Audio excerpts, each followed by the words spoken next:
The second half of the Phoenix Suns season starts tonight. What will we see? What should we expect? And will the Suns win awards? That's really what we are here to talk about. We'll do all of that with Aaron Edwards right away on Locked On Suns.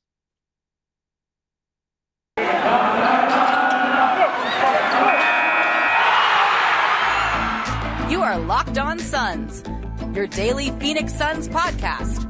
Part of the Locked On Podcast Network, your team every day.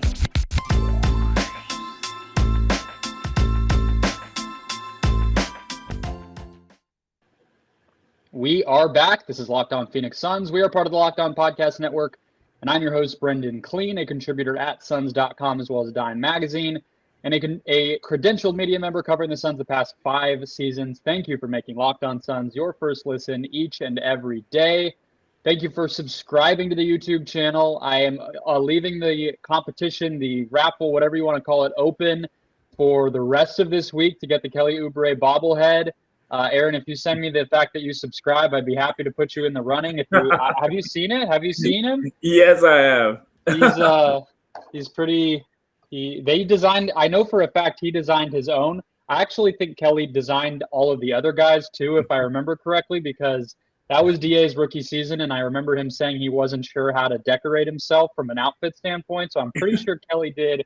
I have DA too, but that one is not going to be given away. I feel like the Oubre bobblehead just went 1 for 5 from 3 right now.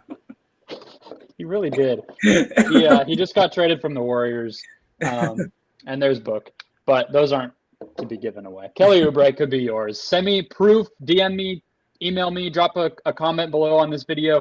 By Sunday night, on Sunday's show after the Jazz game, I will be letting everybody know who won. So that'll be the last day to do it. But let's get into this show, which is our 3 biggest things to watch heading into the second half. So first off, I think we have to start with Chris Paul, Aaron. He played in the All-Star game for 2 minutes. I don't really know why. Kind of gave the brief overview of the whole situation on Monday's show when we really got the news. But since then, we found out Cam Payne might actually not be ready to go tomorrow. Yeah. He's day-to-day still by his own description, which a player's almost hardly ever going to be, so pessimistic. So that might worry people. And there's been a lot of chatter about just what do the Suns do without him. So what are your feelings? What are your thoughts? Were you having a heart attack on Sunday night, or are you feeling okay? How are you doing? No, it did suck, but just the way the Suns treated the injury, like those couple of days, it just seemed bad. So I was kind of just mentally preparing for it because they didn't say anything immediately. It wasn't like he's okay immediately after he got ejected. It was just like no sideline reporter even said anything about the thumb. It just seemed like it was bad from the start. It was way too secretive. And with the campaign thing, it just came out of nowhere. I really thought he might have been close, but even the last game we played before All-Star break, he had the brace on still. So I was kind of a little skeptical of that even. And we have a lot of guards, but I'm not going to keep throwing rocks at him, but we're going to have to keep playing the other one. So I just can't even say his name. I'm just exhausted of it. I thought we were free, honestly. And I think Holiday's going to do well. I think Book is going to be more of the point guard, and he's just going to annoy people on defense mostly.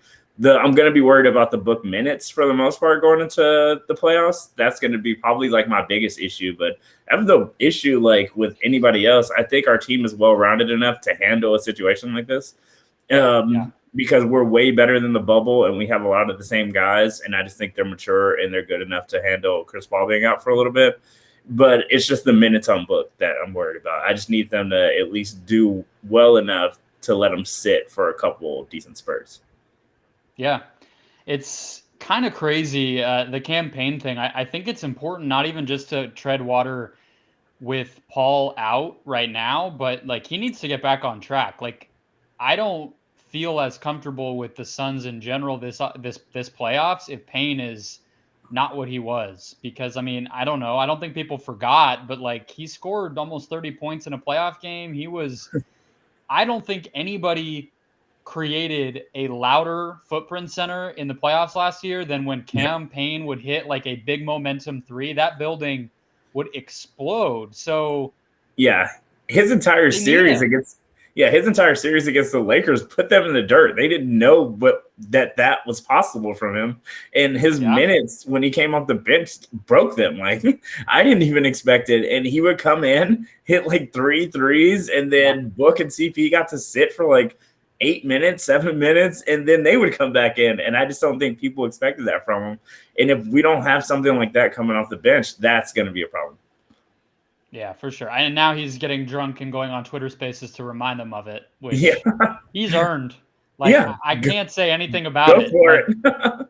If there's any team in the league that he's going to go online and have some things to say about it, it's going to be the Lakers. I guess the Clippers too, because he was pretty good against them. But no, I think it's pretty important that he gets healthy and gets back on track, because I think like at his best, he's a better player than Aaron Holiday.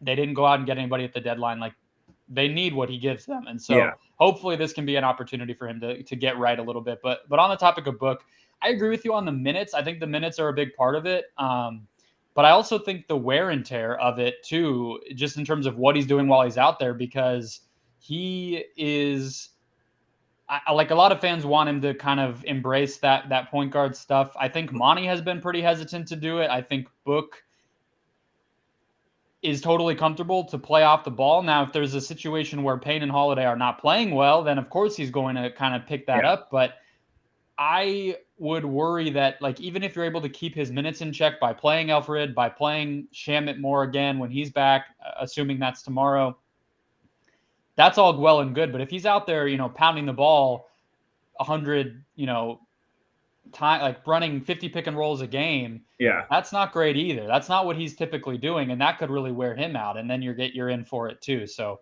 I don't know, that worries me. I would try to keep things as normal as possible, but that just might not be in the cards if Paul's out.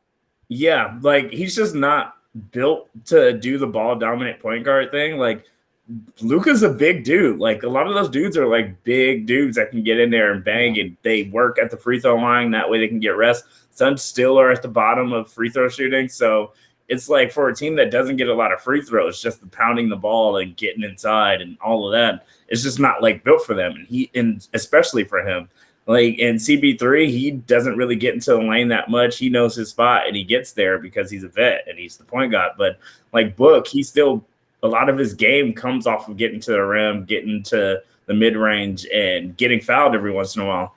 And I just don't think the getting fouled and getting in there on a nightly basis without Chris Paul is really a good strategy for him right now.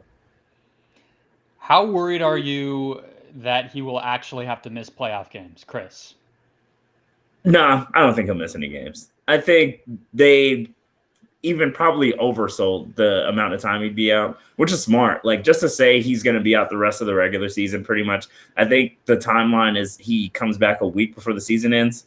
So I think just doing that, they did it for a reason. But I think for the most part, he'll be ready by the time the playoffs come around. Yeah, I think it was, if he were to come back at that exact 6-week mark, then there would be about 1 week left of the regular season. If he were to come back at the 8-week mark, then he might miss some playoff games. But the other thing I pointed out is, even that report came out, he had already been hurt for 5 days. Yeah. The game happened on Wednesday. The injury happened Wednesday. We didn't hear anything about it until Sunday. So it's if it's 6 to 8 weeks from Wednesday. They knew it was broken Wednesday. What? They knew it was broken Wednesday. Yeah, exactly. And so if that's kind of when that timeline starts, then that moves everything even further up to where it's not likely he's going to do it. I don't know. And I agree with you on the messaging standpoint. I don't know what is up with this team and being so weird and veiled about all the injuries, not telling us anything throughout the whole playoffs. Nobody was hurt the whole playoffs, according to Monty Williams. Nobody even felt soreness. Everybody was good. And then we come to find out it's Mark Bryant, he actually had a heart attack, and this dude had a stroke, and Book needed it was ridiculous. And it seems like they're doing the same thing again.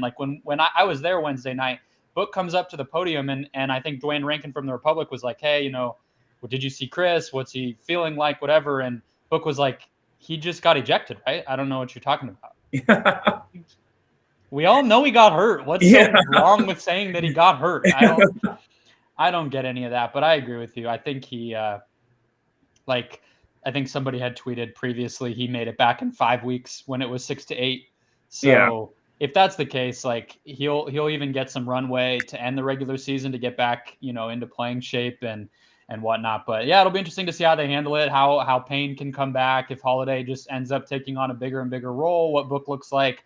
It'll be a test. It'll be interesting. It'll be kind of a fun subplot, assuming that Paul's health is back to normal once he gets there, and it is just kind of a trial run for some stuff. But Yeah. let's close out this. Let's talk about Monty Williams winning Coach of the Year. If that's something that matters to him, if it's something that matters to Suns fans, if he will win it, if voters are just going to be bored, we'll do that, guys, right after a quick word from BetOnline. Football might be over for the season, but basketball is in full steam. Kind of crazy to think March Madness is right around the corner. I personally have no idea what's going on in college basketball. Usually I'm much more in tune, but BetOnline has the latest odds, totals, player performance props to where the next fired coach is going to land. Maybe you can make a bet on where Juwan Howard ends up, if anywhere. BetOnline.net, the number one spot for all of your sports betting needs, including podcasts and news. That's right. BetOnline has content as well, keeping you up to date and in the know on everything to inform your betting. And it's not just basketball. BetOnline is your source for hockey, boxing, the UFC, even your favorite Vegas casino games as well. So head over there to play some slots, play some poker, whatever you love to do. Head to the website today or use their mobile app.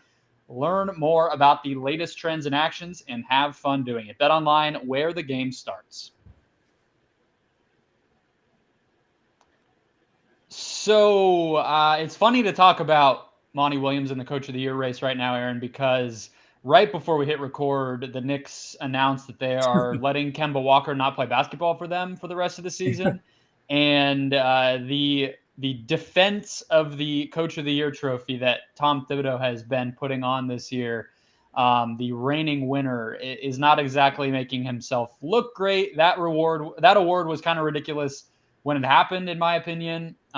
Very much narrative based, very much Knicks driven, whatever. Do you think this matters to Monty, and should it matter to Suns fans that Monty could actually win it this year?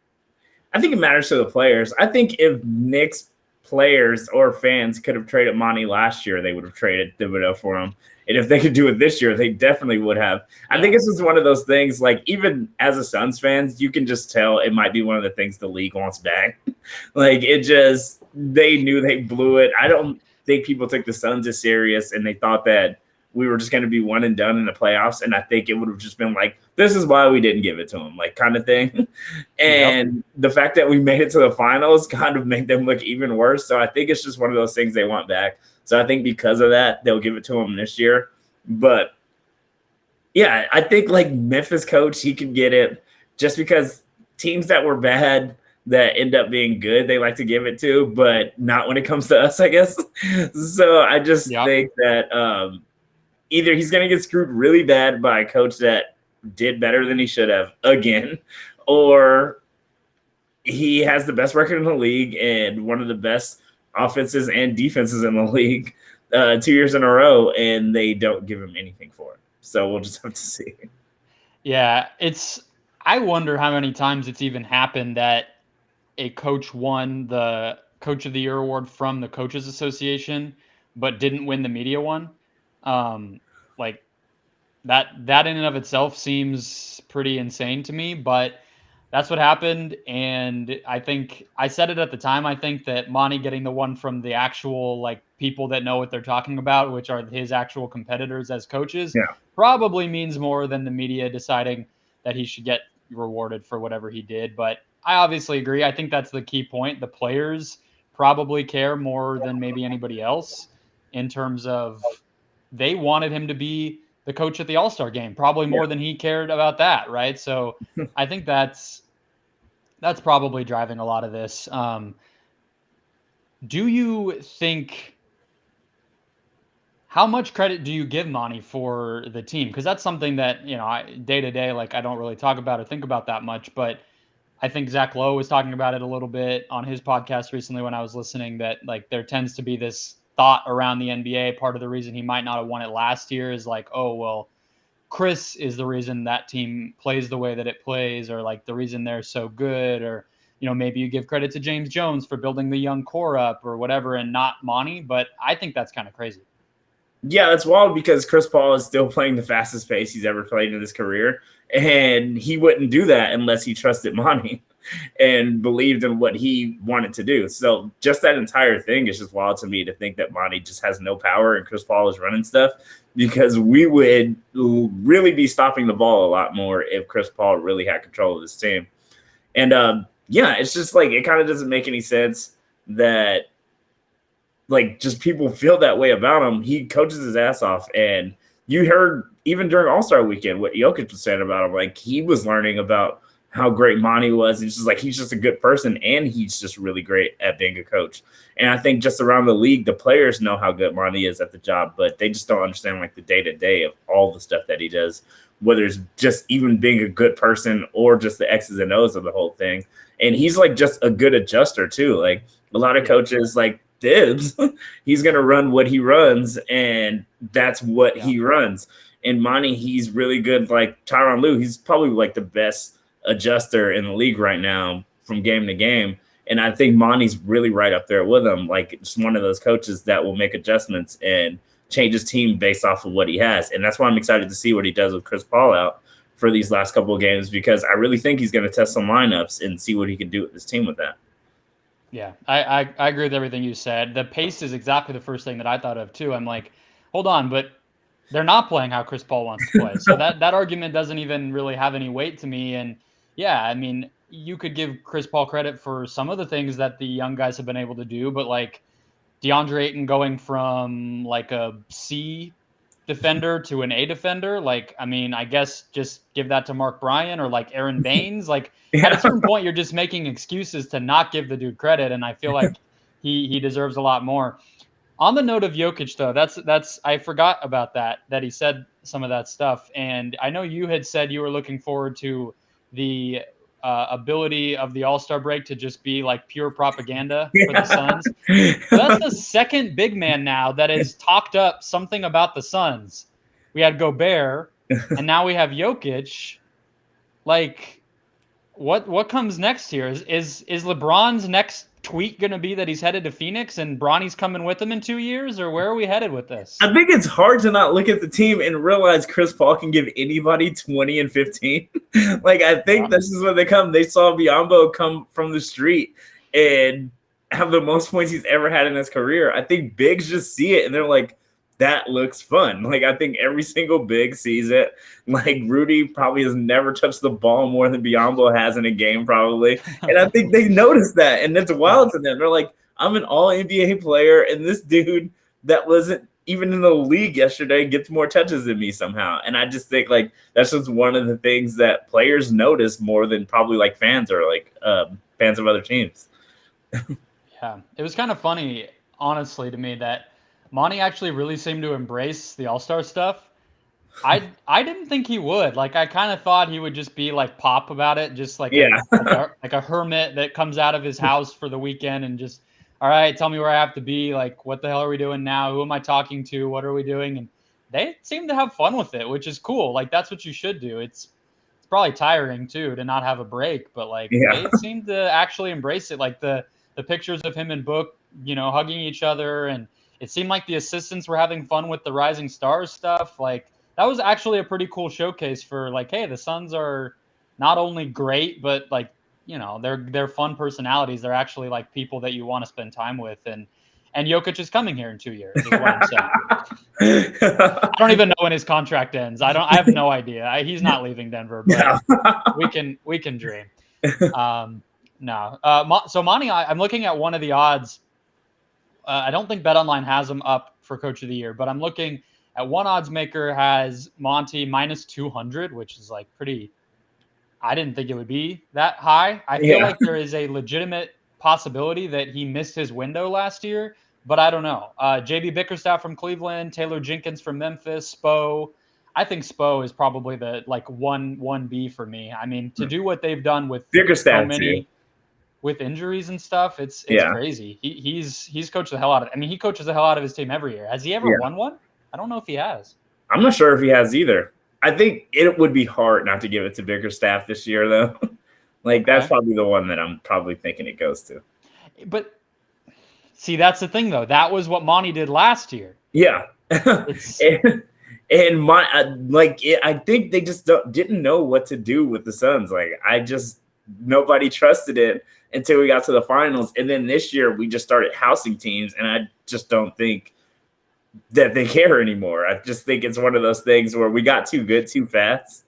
Like, I don't think the Cavs are going to be as good as we are. Like, we really went from a 2 seed to a 1 seed. I don't think the Cavs are going to do that. So I think it's just hard for people to respect the jump because it just happened so quick. If we were like a 4 and then jump to a 1, or like a 5 and then jump to a 1, it would have been cooler to most people, but we just got good really fast. And I just think it was kind of jarring. Yeah, it's disappointing. I hope he's right there. I think he has a pretty good shot at it. Spo has never won Coach of the Year. He won co-Coach of the Year from the Coaches Union, kind of like Monty did last year in 2017, which I guess that was one of the years when LeBron had left and he was coaching a bunch of role players. It's kind of a weird season to get it, but hey, whatever. I think those are two of the best coaches in the NBA. And if they both get 1 seeds, like, I get we want to follow the kind of fun story with some of this stuff, but like, I don't know, man. At a certain point, like, there's some of these awards where it's like, yeah, Pop should win it every year. Then maybe Kerr should have been winning it every year. And then whatever, like, we don't need to get cute with it. Like, I understand your point about Bickerstaff. I know you're not necessarily saying he's the best coach in the NBA, but like, come on, like, we're going to go through a whole season and we're going to give it to like the cute 4 seed. Like, I don't know. To me, it should be Monty. He is great. He has a task ahead of him with this Chris Paul absence. So we'll see what happens. Let's close out. We have not done a segment like this in a while, but I'm going to hold you accountable for your tweets. We didn't have a lot to talk about with this last one. So let's have some fun to close things out. First though, guys, this episode of Locked On Suns brought to you by Rock Auto. With the ever-increasing numbers of makes and models, it's difficult, if not impossible, to walk into a chain store or even, heaven forbid, a dealership and expect to get what you need at a reasonable price and not be run through complete crap. Honestly, you get told this is the right product and then it's not. You get told this price and you know that is a complete ripoff. Well, Rock Auto solves all of that. They have been serving auto parts customers online for 20 years. They are a family-run business, so they get what the deal is. And they've been doing it, again, online for 20 years, which means that they have a very easy-to-use interface, a very straightforward system. All you do is type the car in that you have, scroll down to the part that you need, and click purchase, and it's at your door within days. That's really it. Told you guys the story several times about the day that I was distracted many years ago by Tyler Ulis being the starting point guard for the Suns. Was on my phone like an idiot while I'm backing my car up because I was excited about Tyler Ulis because that's where we were as Suns fans back then. Smashed my rearview mirror to shreds and had to buy a new one. But rockauto.com was where I went, was able to buy in the right color, even the right part, and purchased it and assembled it myself because you don't need to have a dealership put a mirror on. It's pretty easy. So for parts like that you know how to do, you know what you need, well, Rock Auto comes in and saves the day. So go to rockauto.com right now, see all the parts available for your car or truck, and write Locked On in their How Did You Hear About Us box so they know we sent you. Amazing selection, reliably low prices, and all the parts your car will ever need. rockauto.com. All right. We got to keep this fairly localized. I don't know. So you had I don't know if you ever look at the YouTube comments of our videos. I recommend not doing so, but one time when we talked about things on your Twitter timeline at one point, somebody said that we were my channel, the Locked On Suns channel was going to get, nobody was ever going to follow or care about it if we kept talking about TV because that's not what we're here to do. So I respectfully disagree, but we'll try to see if we can keep this a little bit more organized. Okay. You seem to hate the rain is where I want to start. Can you you said you wanted to fight because your socks were wet. You said that Phoenix is you're accusing the city of making you get high. I don't know why you're lashing out in this way. It's just some water in the sky, man. We only get it like 5 times a year. First of all, it's universal for humans to hate wet socks. That's not just me. Everybody. Oh, yeah, no, the socks thing I can't argue with. It's disgusting. It sucks. But technically being from the Midwest I've been known to just hate the rain here. It's just different here. And I don't know what it is about it. It's like the smell is different. Just the way it hits you is different. I don't know. but my relationship with Phoenix Rain has never been good. It's okay. Okay. I don't. So my growing up here problem with rain is I hate that I get so disoriented. I have no concept of time. That's the thing I hate about when it rains. When the sky's gray all day, then it's like, is it 9 a.m. or like 6 p.m.? And there's no difference. I hate that. I don't know what it is, but that's always the thing. I don't mind the getting wet. I don't really have like a jacket because I don't feel like people who live here think to buy that type of stuff. So that part sucks. But no, it's like my whole day is gone and I don't even know what happened. Like, I don't know. It disorients me. I don't get angry, but I get disoriented about it. Okay. You tweeted a picture of, what is this? NBA 2K1? NBA Live 97. Okay. Were you actually watching this on YouTube? I was watching it. Okay, you said, for everybody listening at home, on YouTube, getting my NBA fix to make it to Thursday, you actually found a playthrough of NBA Live 97. Yeah, with a Michael Jordan player number 89 as Michael Jordan because he wouldn't give us rights to video games. And, and yeah, I was just watching that because we've come a long way. And Rodman got like this first 6 rebounds over Shaq. It was actually really interesting. I think is that the first NBA game that you remember playing a bunch? Yeah, definitely. See, I definitely have played that game. Mine was NBA 2K3. And the best accomplishment I ever, 2K5 maybe? I think it was 5 because that aligns with the thing I'm about to say, which is that the best achievement I've ever had in my entire life, like I have a job, I got married and whatever. The best achievement in my entire life is I scored 103 points with Chauncey Billups in NBA 2K5 on, it can't have been 12-minute quarters. I'm sure the settings were like 5-minute quarters or whatever. It was just walk the ball up the court, pull up from 3, and I scored. I think I had recently learned when I was a kid, like, hey, Wilt scored 100. Isn't that cool? And I was like, yeah, but I'm about to score 103.